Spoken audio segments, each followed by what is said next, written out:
I want to say collectively, thank you for your principled leadership over the course of the last few years, and some of you, we've been working together for an awfully long time, and some of you are relatively new on the scenes, but the leadership that we find in our Texas institutions have basically been to fortify the state's economy. And the reason I asked you to come today is so that we could really have some frank discussions about the reality of the Texas economy,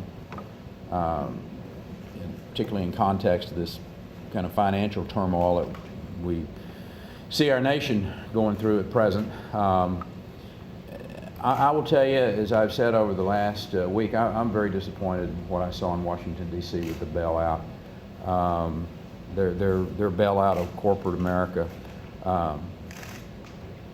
And honestly, it didn't surprise me that their miracle cure doesn't appear to have worked. Jim, I admit there's some provisions in that bill that's probably good for Texas when you look at, I'm not going to, sales tax extension for a state that doesn't have a personal income tax. Sales tax extension makes perfectly good sense to me, and extending that, frankly, they ought to make it permanent. But when you really get down to it, what Congress did was a $700 billion bailout for corporate America. Included $470 million for job creation in Hollywood. Tax breaks for wooden arrows in Oregon, which I found very intriguing, being a bow hunter myself. And when you delve into it, you find that's not what it was about. So.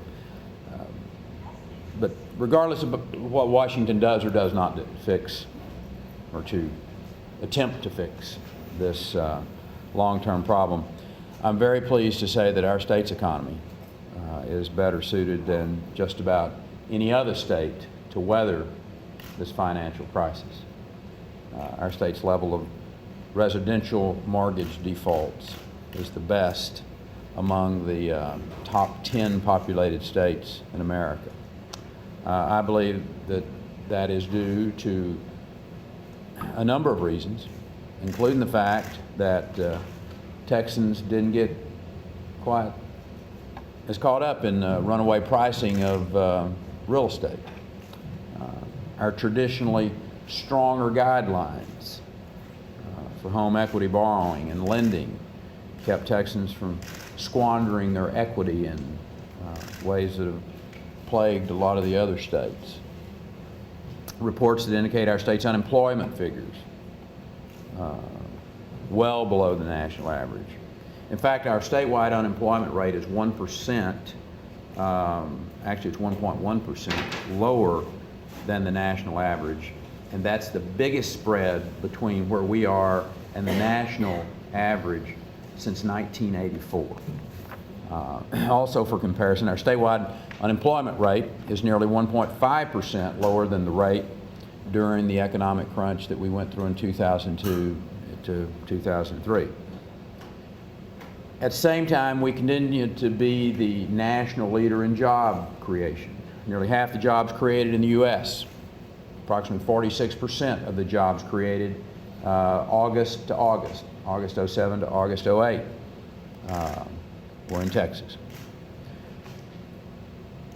During that period of time, we created 252,000 net new jobs, and the nation lost 279,000.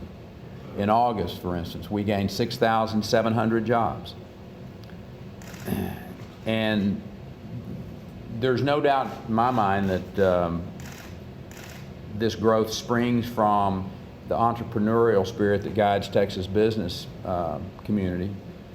But I also credit to the climate that we have constructed in this state, Martin. For instance, our low taxes, our regulatory climate, our legal system that's an offspring of the tort reform, Tom, that we passed back in 2003. All of those collectively sent a message to businessmen and women that you can come here, risk your capital, and you have the opportunity to have a good return on your investment. People have taken us up on that. over the years, leaders in the public and the private sector have worked hard to diversify our state's economy. Amadeo, no longer are we just kind of oil and gas and agriculture and a little bit of banking. We're an amazingly diverse economy in this state. We're still home to more Fortune 500 companies than any other state in the nation. We're the #1 exporting state in the country, but we're not an island. And I think that was one of the things that I wanted to discuss with you and get back and forth. As strong as our economy is, it's still interlaced with the economies of other states that are in substantially worse condition than we are. Our investments through these institutions like yours, and they're also affected by the national and the international struggles that go on. Fortunately, you have invested wisely. You have diversified your approaches to invested that has a great deal insulated us from the turmoil that we see out there. So, as I said earlier, I want to have a frank conversation with you about what you see at present. Put on your Jonathan Swift hats and look out over the horizon and see that which is invisible, but take a good stab at it with your expertise and discuss some strategies that are going to keep us strong as we move forward. So with that, let's open it up to questions that those of you in the media may have for myself or any of the participants here. Is there a particular part of the Texas economy that you're concerned about, sir? Yeah, the agriculture industry is one that I've got some concerns about. When you look at what ethanol has done to the cost of feed for the beef cattle industry, the poultry industry, the pork industry, it is an industry that I've got some concerns about. It is, but agriculture is amazingly resilient. But again, this is government interfering, from my perspective, of mandating that X number amount of the corn that's raised in the U.S. be used for fuel purposes. And in turn, I'm not sure anybody saw the long-term impact that this was going to have, the devastating impact that it's having on our protein industry development in Texas.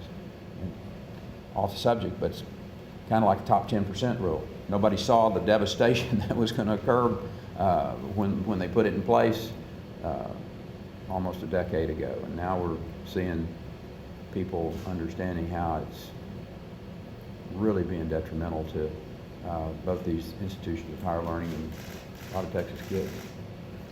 Next, please. We're creating more jobs than we're losing, excuse me, but some of the ones we're losing are pretty high-paying type jobs. Are the jobs we're creating as good as the jobs that we're losing? Can people get what they used to make? There's no doubt that the diversification of the Texas economy is improving the types of jobs that are being created here. And the idea that we shouldn't continue to go forward with creating an environment where we even have more diversity of our job creation. So there's always going to be ebb and flow in the job market. But for instance, you've seen the Texas Enterprise Fund and the Emerging Technology Fund be very successful in bringing jobs to the state that are substantially higher paying than the historic jobs in Texas. So my instinct is if you gave every governor truth serum across the country, they would all dearly love to have the Texas economy in their state. We're not going to Washington asking them for any monies to keep our lights on.